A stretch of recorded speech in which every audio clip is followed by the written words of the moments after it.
Thanks for inviting us in. It's 11 o'clock and we begin with breaking news. 3 shootings in less than 1 hour across our city, 2 of them fatal. First, police are now confirming a man is dead after a shooting outside of a restaurant on the south side of Indianapolis. Our Logan Gay joins us live near Southport Road and I-65. So Logan, what have you learned about how this all started? Well, Scott, police say this all started with a fight between 2 men inside the Texas Roadhouse restaurant that spilled over into the parking lot, which led to the shooting. Police also tell us that there was an off-duty officer inside the restaurant, an IMPD officer that was eating. And they say she noticed the fight and followed them outside, and that's when the shooting happened. Police say she acted quickly and identified herself as an officer and took the suspect into custody and waited for uniformed officers to show up. The victim was taken to the hospital where he died. Because this is such a busy area, officers say this could have been worse. I'm just very thankful that the off-duty officer was here to make apprehension, because if more shots had rang out, there's always a possibility that somebody else could have been struck, or if somebody who was just trying to be a good Samaritan had possibly tried to apprehend the person, if something could have happened to them.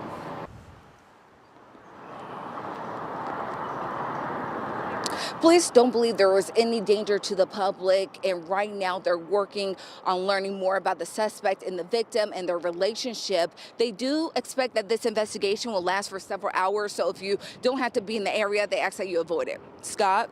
All right, Logan Gay reporting on the south side of Indianapolis. Now I want to take you to the northwest side.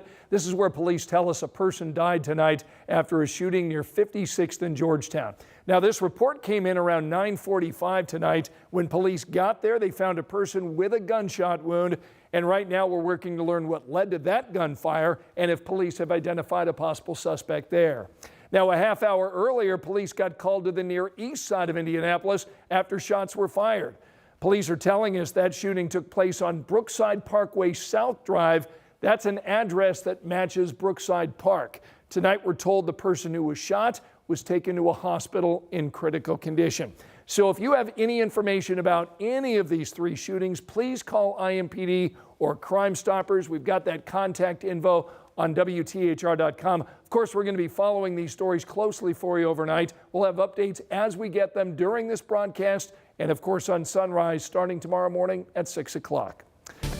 Well, the gusty winds that roared across central Indiana today are finally calming down, and now we're bracing for a weather whiplash as temperatures plummet.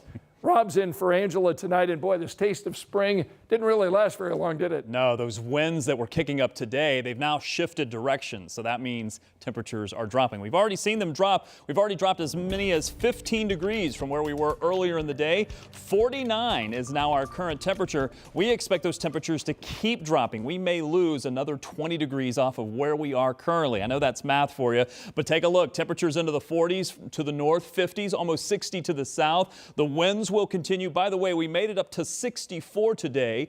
That was close to the record of 68. It was back in 1895.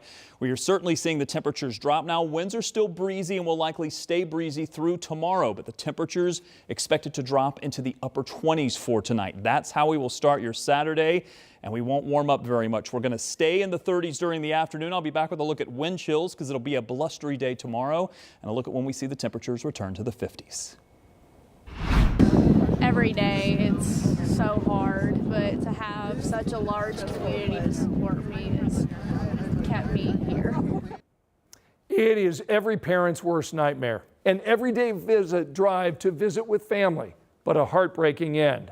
A 3-year-old boy, a 2-month-old girl, both killed in a crash in Plainfield. Police tell us the driver responsible is behind bars tonight. But an arrest and charges will not bring Eris and Iris back. Tonight, though, their parents were surrounded by family, friends, and supporters during a candlelight vigil. Loved ones struggling, really, to understand how this could have happened.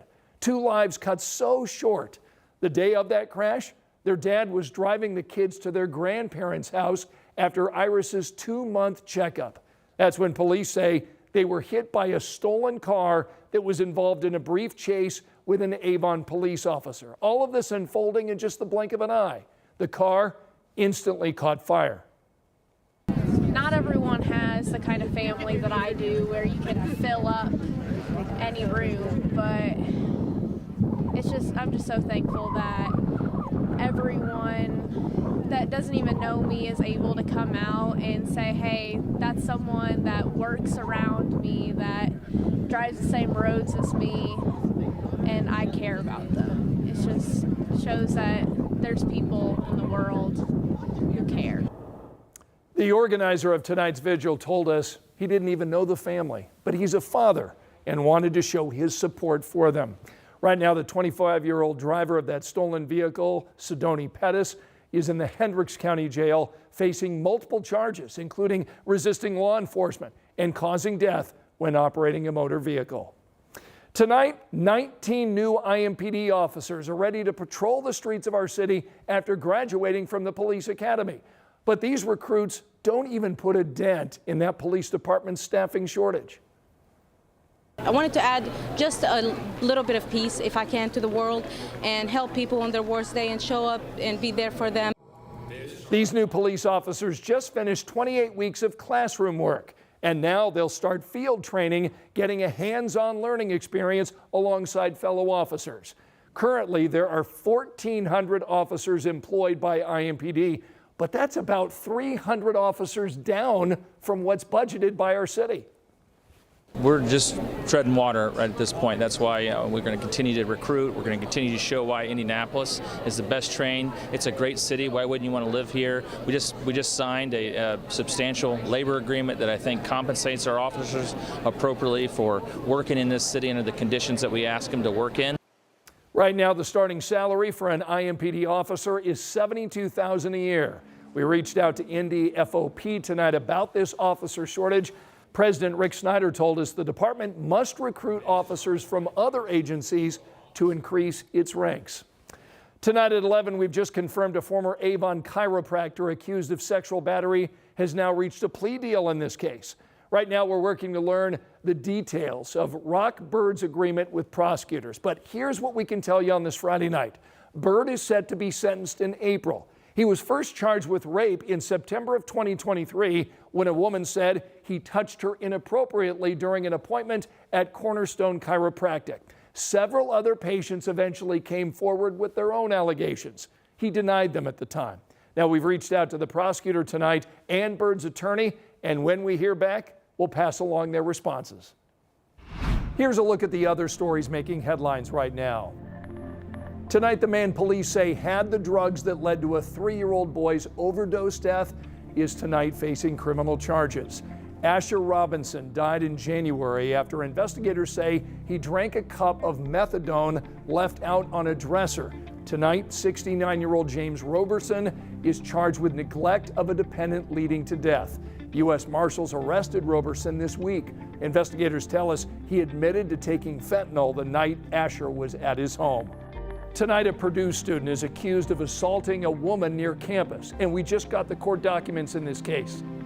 They say Vincent Lembo met the woman at a bar and took her back to his apartment. Investigators say the woman thought a friend had her phone and Lembo told her she could use his, but it needed to be charged. The documents say he hit the woman and sexually assaulted her at the apartment. Tonight, he's charged with rape and banned from campus.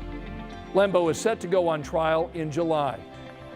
A man was just sentenced to 65 years in connection to a deadly shooting that took place in October of 2022 on the east side of Indianapolis. 32-year-old Calvin Lawson Jr. died.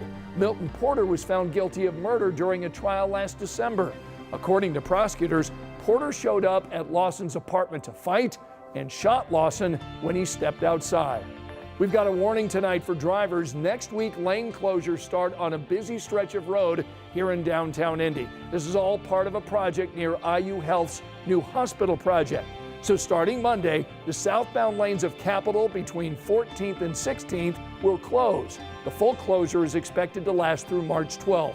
A single lane will reopen March 13th. You can look at this map and the timeline for the closure right now. We've got it posted on WTHR.com and on our 13 News app. Tonight, President Donald Trump is back at his Mar-a-Lago estate hours after a meeting with the Ukrainian president devolved into a shouting match inside the Oval Office. Watch this. You've allowed From yourself to be in a very bad position, beginning and of he the happens war. to be right about From it. the very beginning of the war. You're not Mr. in a Brown, good position. You don't have the cards right now. With us, you start having not cards. playing But cards. right now, you don't. I'm very You're playing serious, cards. Mr. President. You're I'm playing very cards. serious. You're I'm gambling the with the president lives in of war. millions of people. You think- You're gambling with World War III. A tense exchange between President Trump and President Zelensky. Zelensky uneasy that President Trump is now inching closer toward Russian President Vladimir Putin, who started the invasion of Ukraine 3 years ago. President Trump claims Zelensky does not want to make peace. I'm looking for peace. We're not looking to go into a 10-year war and play games. We want peace. And it was just my impression that if we do that, if we sign up, he's looking for something that I'm not looking for. He's looking to go on and fight. We're looking to end the death. President Trump and President Zelensky were expected to sign a deal for Ukraine's rare earth minerals in exchange for U.S. support and long-term security, but instead it appears President Trump is scrapping that plan.